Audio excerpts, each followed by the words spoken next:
Bismillahirrahmanirrahim. Assalamualaikum warahmatullahi wabarakatuh.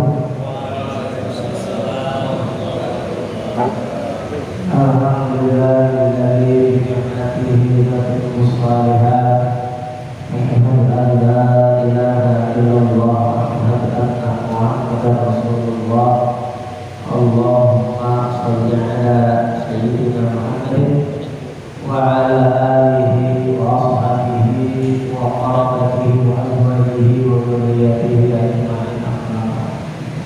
Yang para jamaah kajian salat Ahad dirahmati Allah Subhanahu wa taala, khusus para pengurus Masjidul Huda, juga para guru kita, Bapak Ustaz Jamil dan Bapak Yusuf Yahya, Barakah Ustaz dunia dan akhirat yang diberi keberkahan lancar oleh Allah Subhanahu wa taala.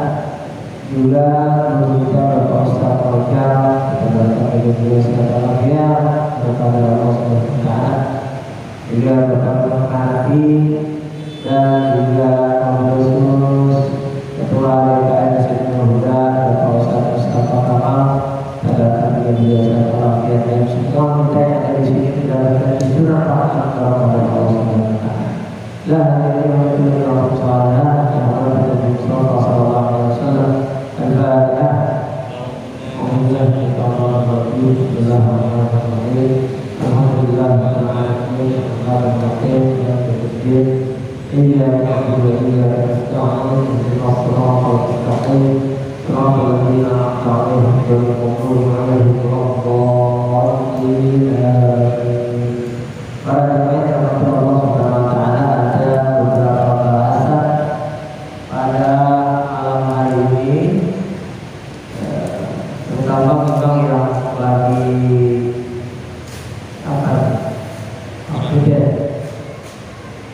tentang hukum mengucapkan selamat Natal dan juga tahun baru, dan bagaimana juga caranya, maksudnya hukumnya apabila kita melakukan perayaan di malam tahun baru.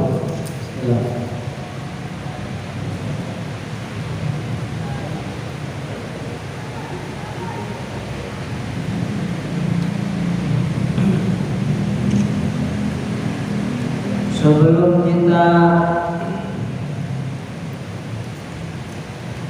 membahas tentang hukum perayaan Natal dan tahun baru, kita lanjutkan sedikit masih kajian kita menikah kita karena memang belum selesai, ya. Kita lanjutkan sedikit. Bismillahirrahmanirrahim. Wala yajuzu an yusarriha bi khitbati mu'taddatin. Tidak boleh seorang laki-laki mengkhitbah dengan secara jelas seorang perempuan yang sedang dalam keadaan masa iddah. Jadi kalau perempuan lagi masa iddah, nggak boleh kita lamar. Dia janda, tapi jandanya juga harus ada masa iddah, masa tenggang waktu di mana dia nanti boleh dinikahi oleh seorang laki-laki lagi, tapi ya syaratnya harus selesai dulu masa iddah. Jadi nggak boleh main lamar-lamar aja. Iya, masa iddahnya belum habis, baru gitu minggu mengatakan laki teman banget terus sama si perempuan, baru jalan 2 minggu di lamar, nggak boleh, dasar. Gitu. Nah, itu kayak gitu. Jadi kalau mengkhitbah itu harus masa iddahnya harus sudah selesai. Ya. Orang yang lagi hamil, bahwa suaminya meninggal dunia, ya, maka kemudian dia masa iddahnya adalah sampai si perempuan itu melahirkan anak. pernikahan. Kalau boleh lama-lama aja, dengan dijaga di dalam minggu, dengan lama-lama aja itu nggak boleh. Kalau soal tidak, kalau perempuan itu ada masa iddah. Memang secara kajian ilmiah, kenapa perempuan itu ada masa iddahnya? Secara kajian ilmiah bukan secara fikih, oleh fikih nggak ada bahasan itu.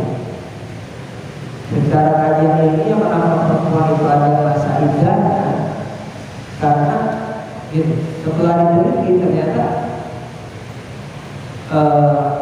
masa perempuan itu selesai mau bercerai dari suaminya, ternyata setelah diteliti di dalam tubuhnya si perempuan ini, maksudnya di fisiknya perempuan, tubuhnya perempuan ini terdapat bekas pegangan dari seorang laki-laki, sampai benar-benar bersih itu pegangan laki-laki, maksudnya si suaminya.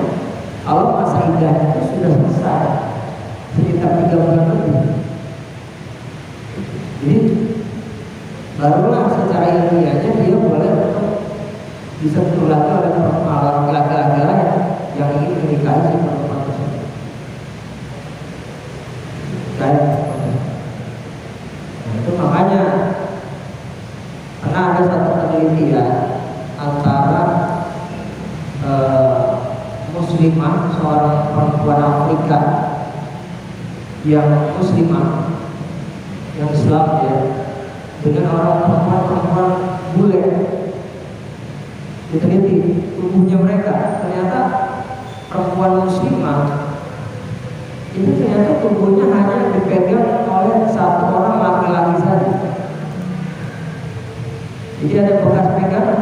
Kalau umpamanya suami habis berhubungan suami istri dengan istri gitu ya, maka si istri itu ada bekas sidik jarinya si suami di badannya dia tempelan. Nah sementara perempuan bule itu setidaknya mereka setelah diteliti ini ada jejak laki-laki 2 atau 3 laki-laki di tubuhnya dia. Beda dengan perempuan muslimah yang hanya dipegang oleh satu laki-laki saja. Kalau orang bule kan free sex, mereka seks bebas. Jadi mereka mau melakukan itu dengan siapapun juga negara bebas, bukan seperti orang-orang Islam. Kalau kita kan dilarang kecuali hanya kepada perempuan yang sah saja kita nikah dengannya. Jadi kalau di dunia barat ya seperti itu. Para jemaah yang dirahmati Allah Subhanahu wa taala, jadi sudah jelas ya, di masa iddah itu harus ditunggu dulu. Ya kata kita teman sama dia, kalau masa iddah dia jangan, nggak boleh soal. Nanti kalau sudah selesai masa iddahnya, baru kalau kita teman ya kita bilang sama dia. Atau dalam masa sintiran boleh-boleh aja. Cuman kalau soal jelas ini perempuan baru 2 minggu, ketika suaminya meninggal atau cerai, maka kemudian tidak boleh. Udah lama aja, atau lamar dia tidak boleh. Dan itu juga lamarannya ketika dalam keadaan seperti itu, sedang masa iddah, maka tidak sah. Ada pertanyaan? Ada kita lanjut. Ada deh. Enggak.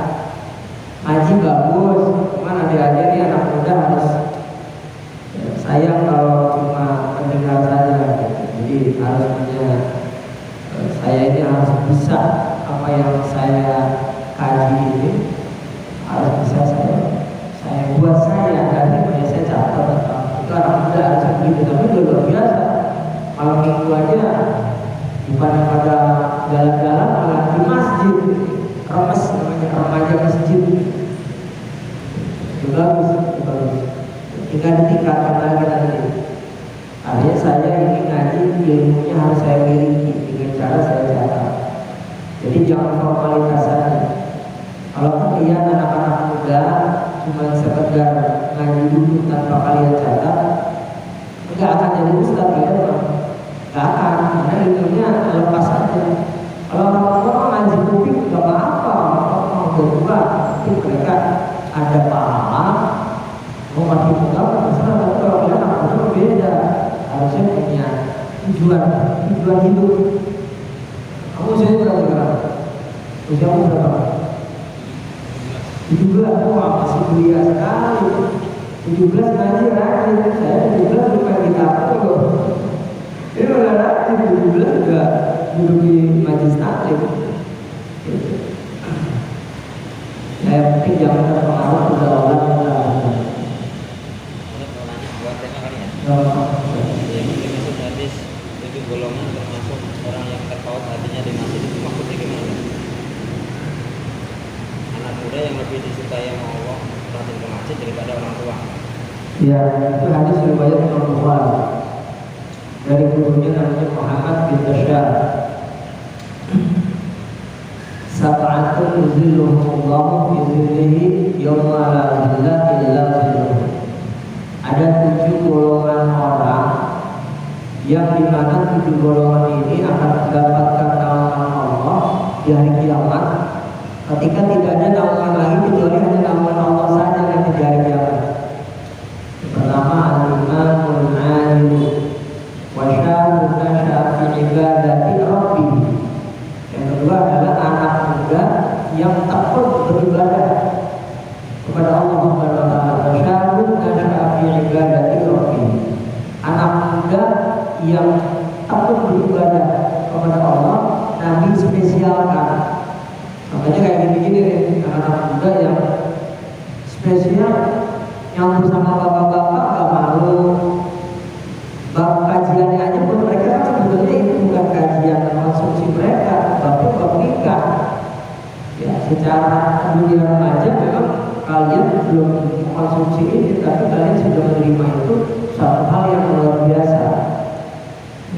Apalagi kalian bisa ada sholat berjamaah. Komunitas anak muda yang baik atau super ini di zaman sekarang ini, insya Allah nanti akan mendapatkan naungan di sisi Allah, di mana gak ada naungan lagi kecuali naungan Allah saja.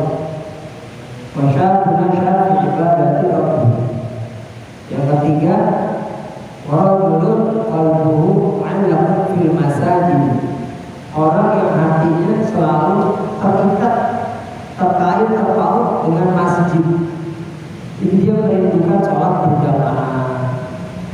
Jadi dia itu masjid itu kayak laksana rumah yang nyaman buat dia, dan arti untuk ibadah.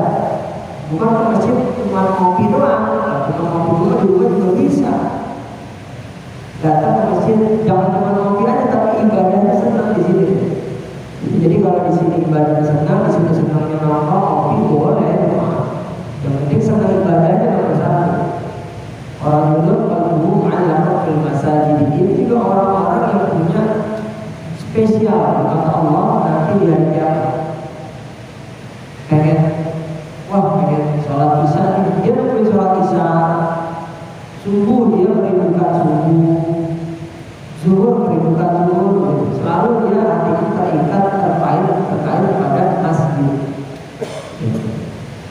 Satu jam lagi di sekolahan, tapi beliau ingat pengennya menurunkan sejamnya lagi di tempat kerja beliau.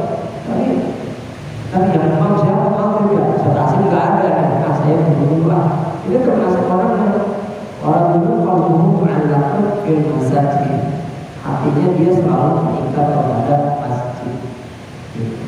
Ada urusan masjid itu sebetulnya banyak, bukan cuma imam terus pulang, banyak.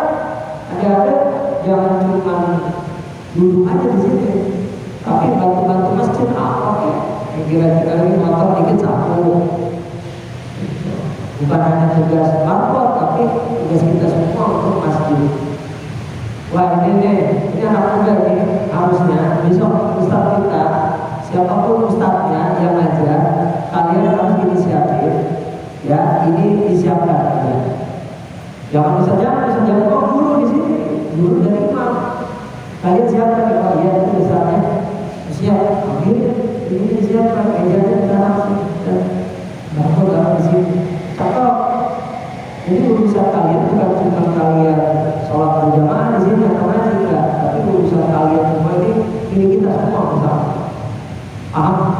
Besok mau yang dapat pahala siapa? Silakan besok siapkan ini mejanya, siapkan ini sejadahnya, siapkan ini bangku. Jangan saja bisa jadi orang tua, guru, imam kita di sini jangan lihat yang ngambil malu kita kalau belum yang ngambil masa guru ngambil di meja.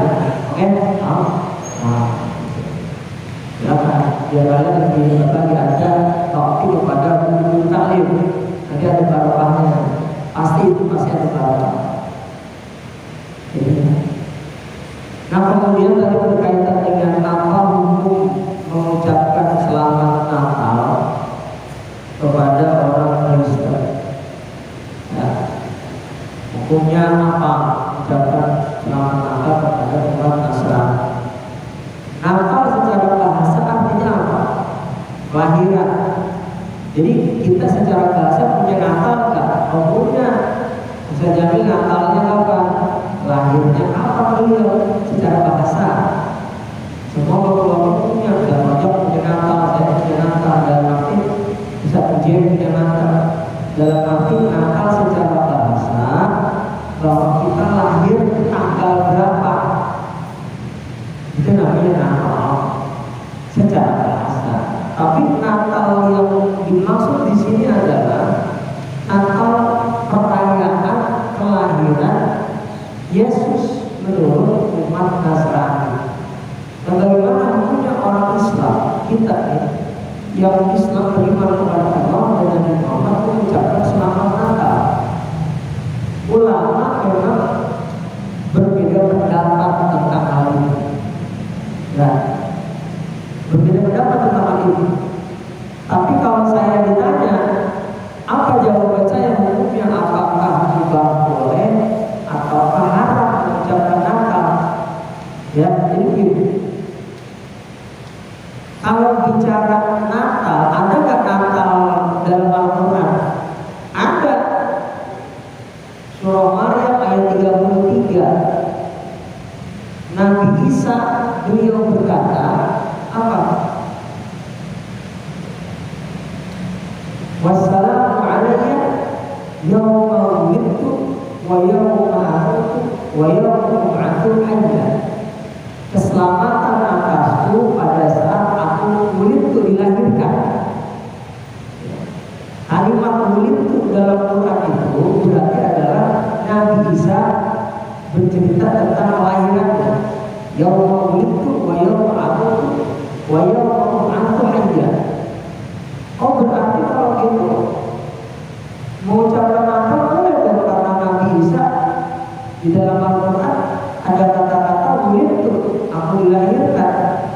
Dulu ini memang sebagian ulama yang membolehkan, ya, termasuk juga ulama tafsir kita, Profesor Dr. Muhammad Quraisy. Beliau berpendapat bahwa mengucapkan selamat Natal itu boleh karena Natal ada dalam Al-Quran. Karena Nabi Isa tadi ngomong apa? Yawmawulidtu wa yawma amutu wa yawma ub'atsu hayya. Keselamatan atasku pada saat aku dilahirkan. Jadi menurut Muhammad Syekh bahwa kalimat itu di situ adalah Nabi Isa bercerita tentang kelahirannya. Itu menurut pendapat beliau. Ya, tapi kalau saya ditanya, oh beda jawaban saya. Nabi Isa sedang berkata di situ lahirnya sebagai nabi, bukan kelahiran sebagai Tuhan. Sementara Natal yang kita kenal di masyarakat adalah selamat Natal, berarti selamat atas kelahiran Yesus. Atau dalam hal ini orang Islam menyebutnya dengan nama Nabi Isa. Yang dari sudut pandang keyakinan orang Nasrani, Nabi Isa itu adalah Yesus Kristus.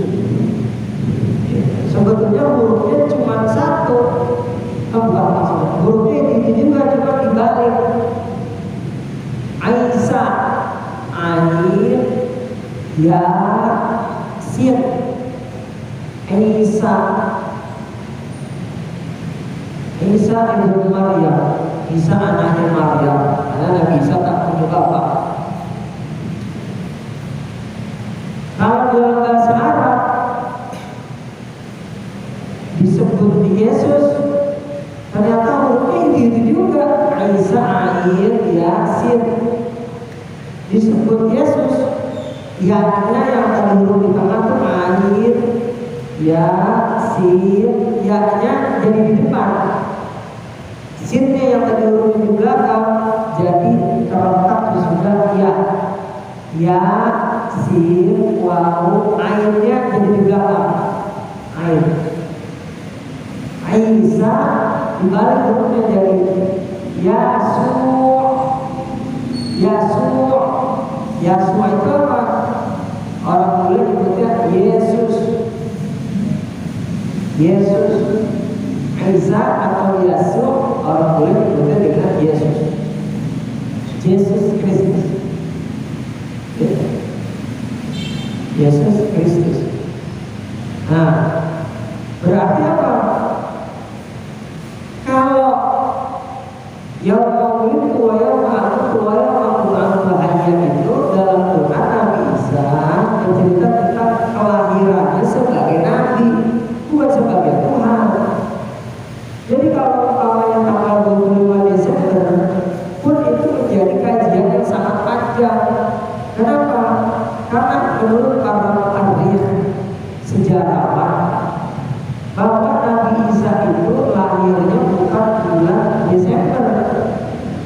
Yang disebut dengan Yesus itu lahirnya bukan bulan Desember, tapi di antara Mei, Juni atau Juli, karena sedang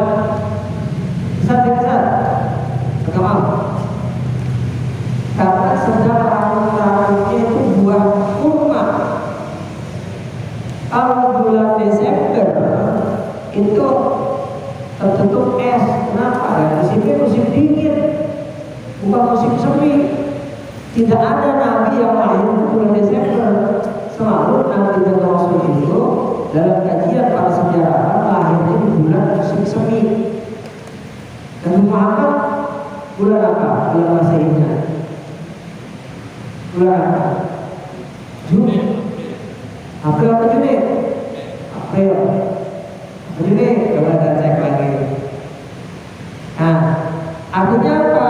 Nabi dan Rasul itu lahirnya di musim-musim yang semi, termasuk juga Nabi Isa. Ada yang mengatakan Nabi Isa itu lahirnya kira-kira bulan Mei, Juni atau Juli, berkisar antara itu. Bukan tanggal 25 Desember. Kalau 25 Desember itu adalah itu lahirnya dewa mataharinya orang Romawi kuno. Tanggal 25 Desember lahirnya dewa matahari.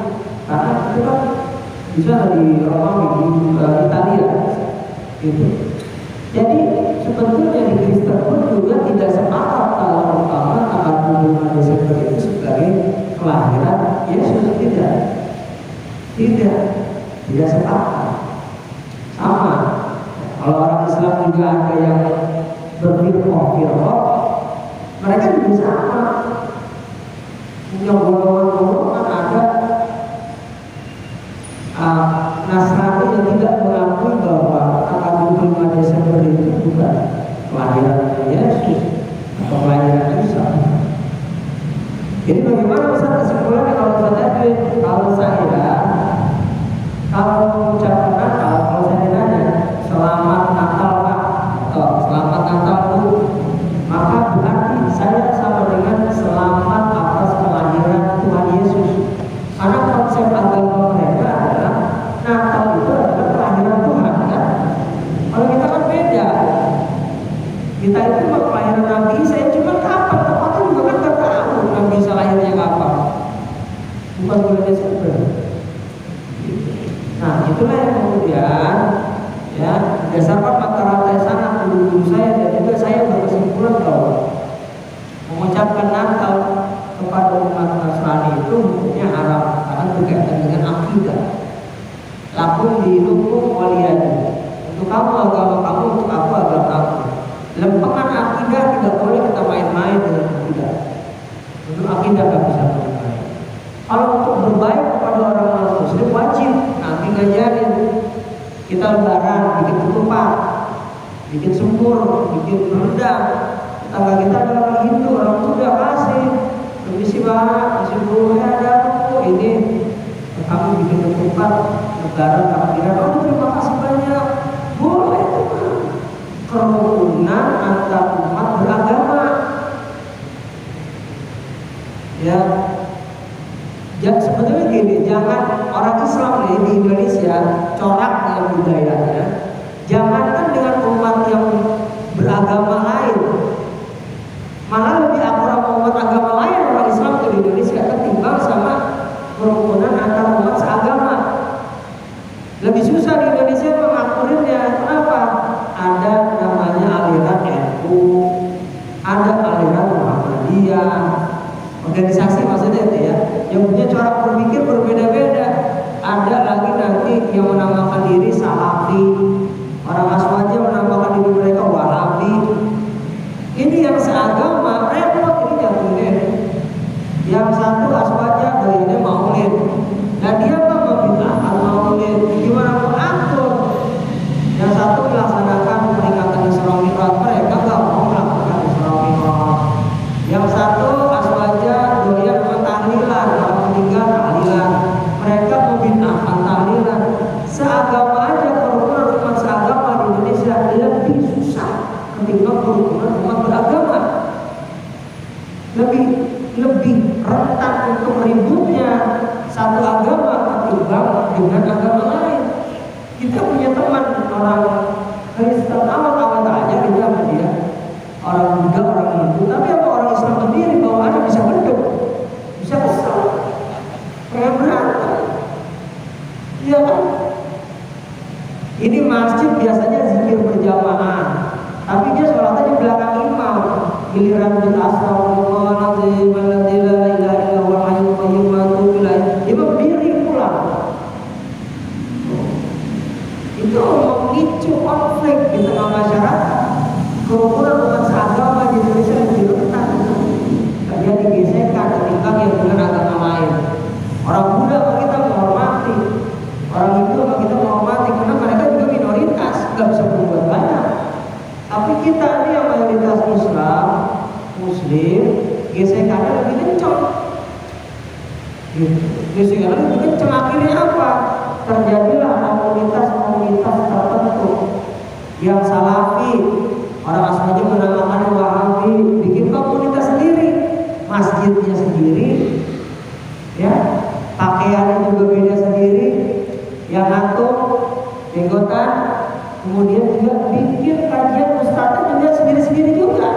Nggak bakal mau mereka dengan ustadz yang Aswaja seperti penampilan Ustadz Jamil pakai sarung.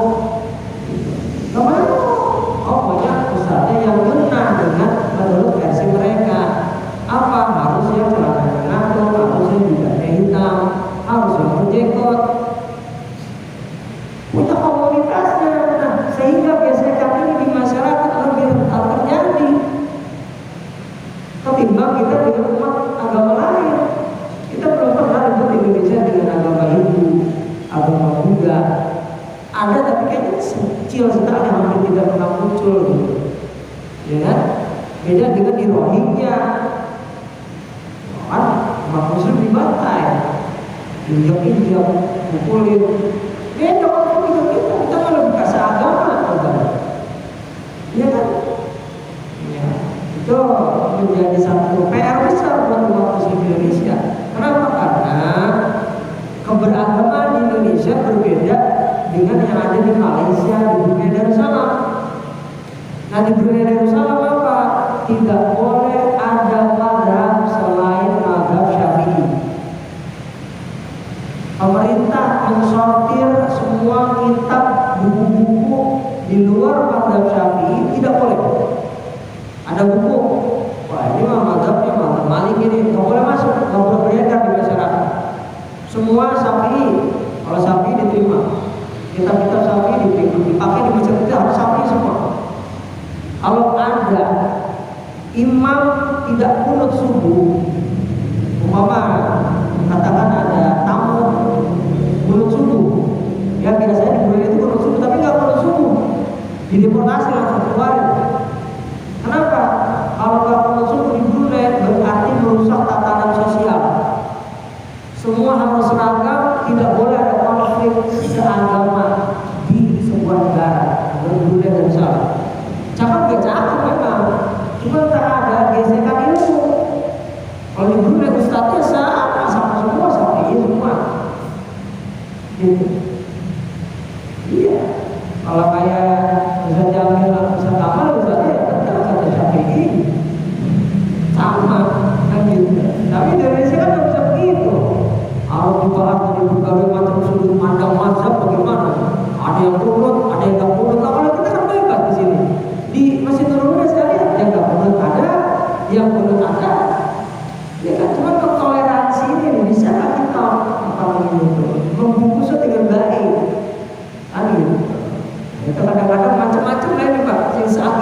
lain.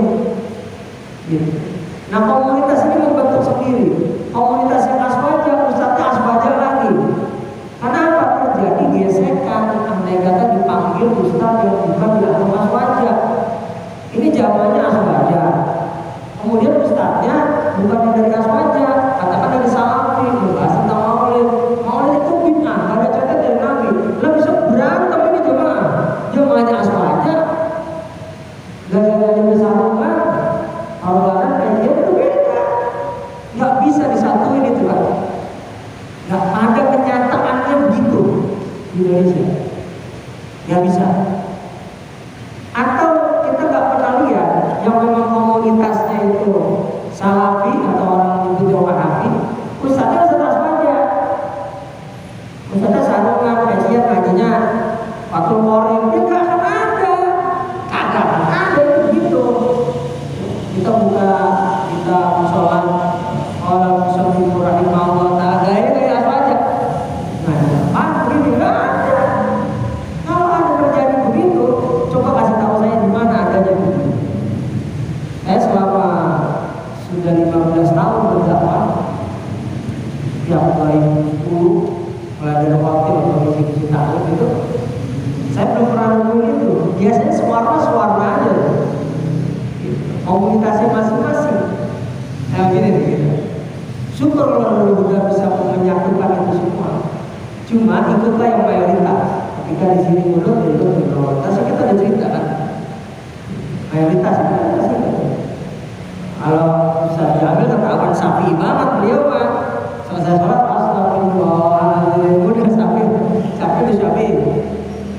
Sekamar di sana. Apalagi sholat terawihnya 23, udah itu mau ketahuan dengan Syafi'inya, sama di Brunei, Malaysia, sama itu persis. Bahkan kalau di Singapura, saya punya kawan itu Bang Nazir, namanya orang Singapura, warga negara Singapura. Beliau bilang Ustaz Edwin di Singapura, dia bilang Singapura begitu. Masih agak dia Melayunya masih kental. Itu kata beliau, setiap masjid itu di Singapura tidak boleh. Masjid itu khotibnya temanya beda-beda, nggak boleh. Semua harus dari negara. Jadi kalau saja di khotib di masjid sebelah sana sama saya itu dikasih negara, teksnya harus sama, baca harus sama isinya. Kalau sampai ada yang beda, maka itu polisi udah nungguin di luar masjid, tangkap. Kalau di kita kan enggak, khotib bebas, berpikir bebas, naik khotib tema bebas. Kadang-kadang ada khotib yang menyindir pemerintah, menghina pemerintah, atau jelek-jelekin partai, atau lagi khotib lagi ceramah, menimbulkan konflik sosial di masyarakat, ujaran kebencian tak terbendung di Indonesia. Nah ini kalau di negara lain ya diatur, kalau boleh ada ustaz khotib isinya lain. Kalau di Indonesia kan nggak bisa begitu. Kalau begitu sama, orang pakai teks semua, nggak bisa. Nah makanya peluang untuk tadi gesekan antar umat seagama itu di Indonesia masih sangat tinggi. Meskipun kita masih akum-akum aja karena yang mayoritas di sini Syafi'i. Nanti kalau umpamanya satu masjid yang tidak Syafi'i, mana bisa Ustaz Jamil untuk khotib untuk zikir jahar beliau. Setelah zikir assalamualaikum warahmatullahi wabarakatuh beliau diam. Ini bukan mazhab Syafi'i. Diam. Masing-masing dia mau zikir masing-masing. Ini apa? Balik lagi tadi. Konflik seagama lebih sulit untuk disatukan. Tapi konflik dengan orang lain, dengan agama lain masih bisa. Saya punya kawan orang Konghucu ada, orang Buddha punya, orang Hindu juga punya, meskipun sedikit dengan satu atau dua orang. Punya, saya Konghucu punya, bapak ada yang punya orang Konghucu. Dengan pun punya yang Konghucu mah, mungkin Kristen ada, tapi Konghucu nggak curang, orangnya mana juga. Pengaruh agamanya juga, saya punya. Konghucu, Confucius, ajarannya itu sejak pemerintahan Kiai Haji Abdul Rahman itu dimasukkan ke dalam 6 agama yang sah di Indonesia, berlaku di Indonesia. Yang 6 warga negara bebas untuk memilih agamanya sesuai dengan keyakinan yang dia anut. Karena dilindungi oleh undang-undang kita sembarangan. Baik lagi tadi berhukumnya bagaimana? Kalau saya saat ini paham. Selamat tuh, selamat Natal, selamat atas kelahiran Yesus. Saya bisa berbuat baik sebaik-baiknya orang muslim tanpa harus mengucapkan selamat Natal. Baiknya dia sakit kita tengok. Orang Kristen meninggal, orang Hindu meninggal. Ayo rame-rame. Mungkin orang dia meninggal. Kata, siapin ini, tenda siapin. Saya tentang ini, apa? Mineral. Apa orang-orang mau datang itu boleh beli makanan boleh. Itu bagian dari kerumunan umat beragama. Itu boleh silakan. Kan saya bilang tadi tukar hadiah aja sama orang non muslim boleh. Kita kirimin makanan ke dia. Dia ngasih hadiah apa buat kita boleh itu apa? Silakan. Tapi urusan akidah jangan main-main. Kalau bapak-bapak nggak sependapat dengan saya ya silakan. Saya ngaji bukan urusan tadi doang, urusan saya ya silakan. Kalau saya nggak mau main-main dengan tanggung jawab masalah tauhid. Kalau urusan tauhid saya harga mati untuk saya nggak bisa digabung juga. Jangan sampai saya salah ngomong kan. Berfatwa membolehkan itu.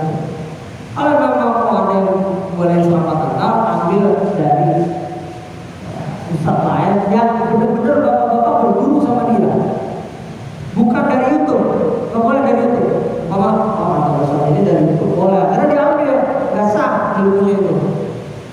Asal harus berguru langsung kepada ustaz yang memang bapak-bapak berguru sama dia itu.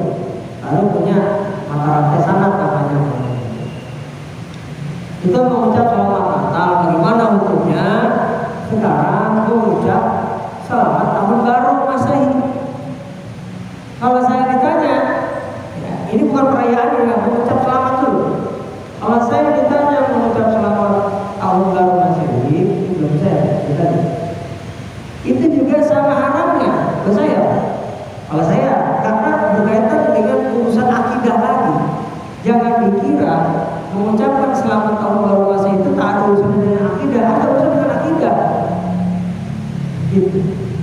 Karena itu dibuat, ya, tanggal Masehi itu dibuat di zaman Romawi kuno. Jadi itu ada kaitan dengan akidah yang saya juga tidak menggunakan itu. Dalam arti kalau untuk urusan akidah saya tidak mengucapkan Natal dan selamat tahun baru Masehi saya tidak. Kalau saya mau pakai tahun baru Hijriah aja, karena memang itu tahun barunya orang Islam.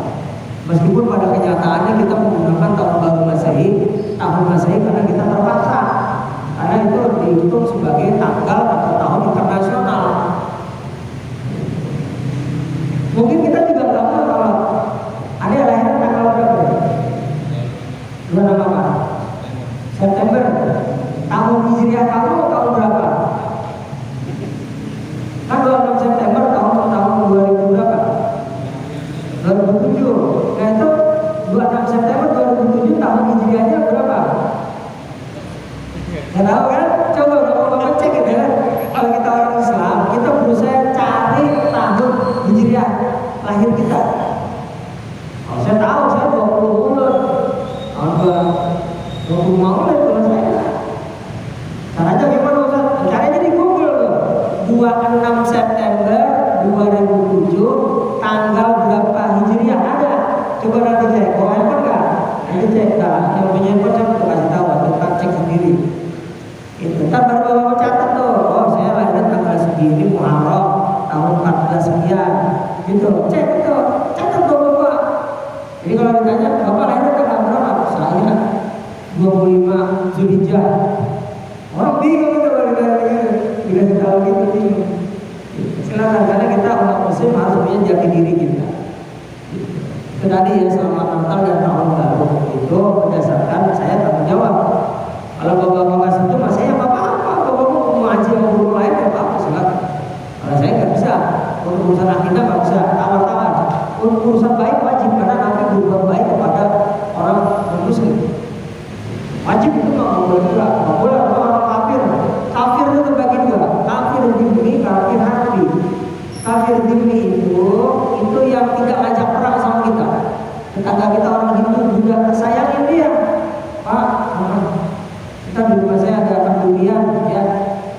coba, oh ya dia ikut aja sudah dikasih makan sama kita. Oh ini orang Islam kayak banyak. Sama orang Islam begitu gitu. Kalau sebaliknya gimana? Kalau sebaliknya dia ngasih makan ke kita. Ngasih makanan selagi makanannya halal boleh. Umpama dia ngasih, jadi kau bisa jamin dia orang agama Konghucu. Ini kasih karedok, nggak boleh, nggak apa-apa. Karedok makan halal, kalau disembelih dulu. Gitu. Atau umpamanya dia memang beli ayam potong di pasar, terus digoreng, sama dia halal kalau dipotong di pasarnya, kasih ke kita boleh. Kecuali mereka bisa jamin nih daging B2 sop, wah itu malah lain kan berarti.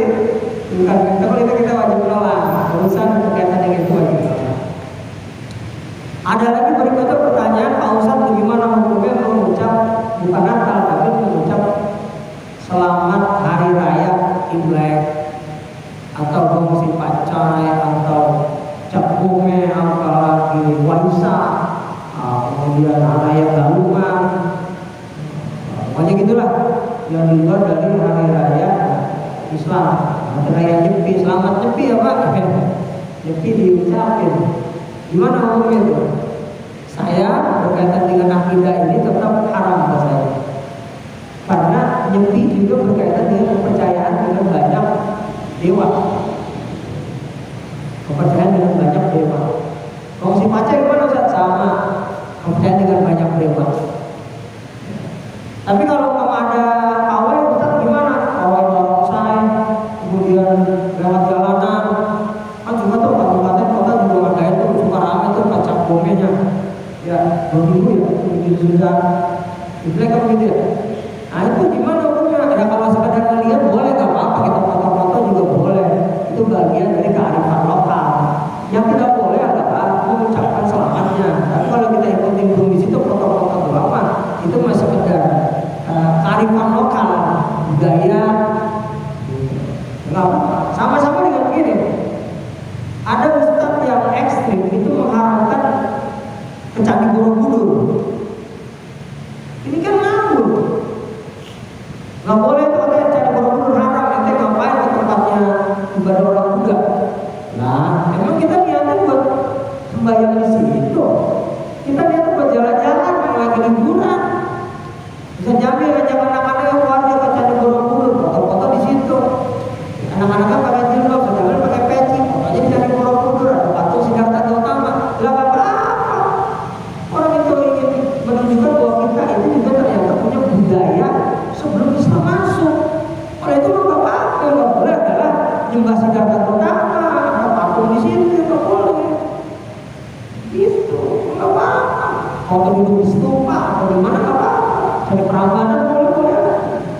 Jadi kita harus memisahkan itu antara budaya, ajaran, tauhid itu nggak bisa dihantam semua sama.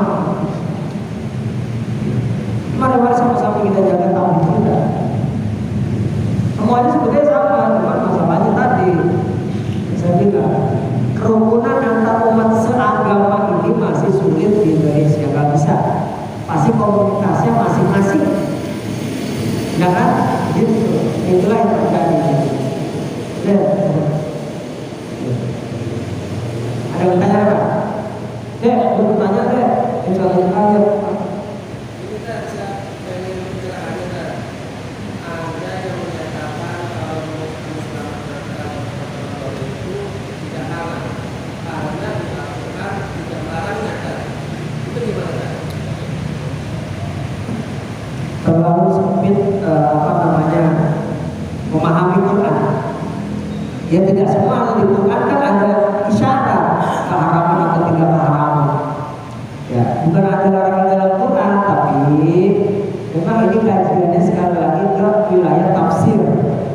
Yang saya bilang tadi, sekelas Profesor Quraisy Shihab saja, beliau berkata selagi tidak merubah akidah kita baik-baik saja, mengucap selamat Natal itu boleh. Menurut Pak Quraisy Shihab, ya, yang ulama ahli tafsir. Tapi saya juga punya mata rantai guru-guru saya ngaji kitab ulama-ulama yang mengharapkan selamat Natal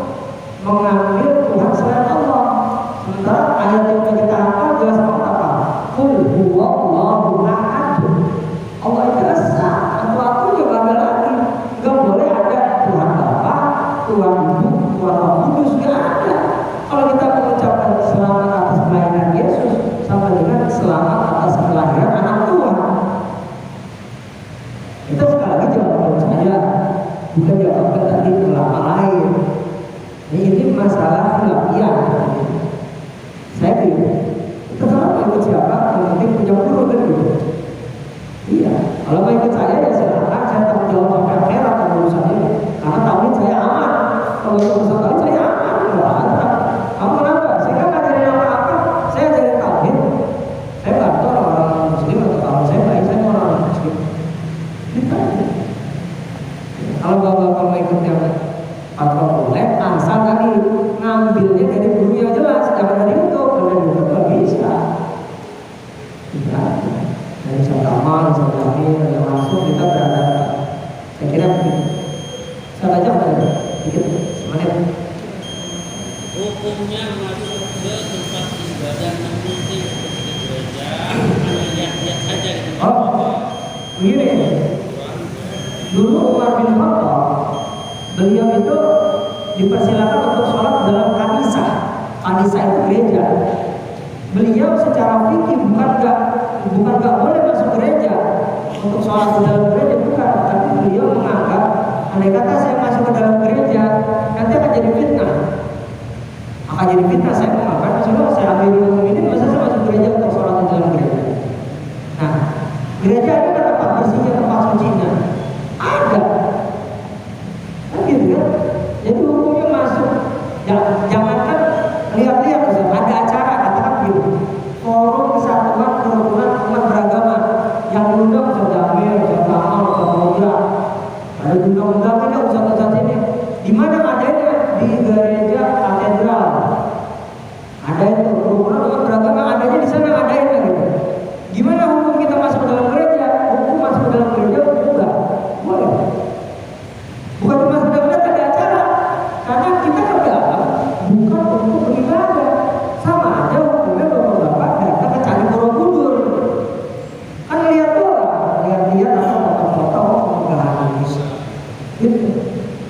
Bahkan juga bapak Ustadz Kamal diperintahkan diminta untuk sambutan di gereja katedral dan umat muslim. Enggak bahas masalah agama beliau. Datang saya, mari bapak-bapak semuanya dari umat Hindu, Buddha, Konghucu, Islam, Protestan, Katolik, sama-sama kita menjaga kerukunan NKRI. Setuju? Kan boleh isinya tentang kerukunan, bukan tentang agama. Bisa tambah nggak cerita tentang Yesus atau Bunda Maria di situ enggak? Nggak boleh bapak. Kalau mengundang silakan. Gitu. Saya ini jawaban saya nih, kalau nggak mau masuk gereja ya nggak usah. Kalau haram masuk gereja berarti ke Candi Borobudur juga haram, atau ke Prambanan juga haram. Mau saya jalan-jalan ke situ, Candi Mendut, mau mana-mana haram. Haram semua kalau gitu. Makanya kita memahami konteksnya apa dulu nih. Saya kira begitu. Ya. Kalau cuma ingin tahu, yang kita sempat ngobrol sama orang muslim yang masalah tentang agama juga kan. Nah dia di gerejanya itu banyak orang muslim katanya kan. Yang ingin tahu, dia pengen tahu aja gitu kan, ikut ngaji juga, bukan ngaji langsung. Ketika dia ibadah, dia ada di dalamnya gitu. Itu gimana hukumnya? Kalau untuk ikut beribadah haram. Nah, dia ingin tahu aja kan gitu kata dia sih. Oh, kalau pengen tahu aja sih nggak apa-apa kalau dibolehin sama orang artinya. Sebaliknya, hukum orang non muslim masuk ke dalam masjid mubah. Umpamanya kita punya orang teman orang Katolik. Ke sini, gua mau sholat dulu. Udah lo gini sini lo, dia duduk di dalam. Boleh. Kenapa? Dulu tawanan perang di zaman Rasulullah yang kafir itu diikat di tiap-tiap masjid. Jadi hukum orang kafir masuk ke dalam masjid itu mubah, kecuali Masjidil Haram.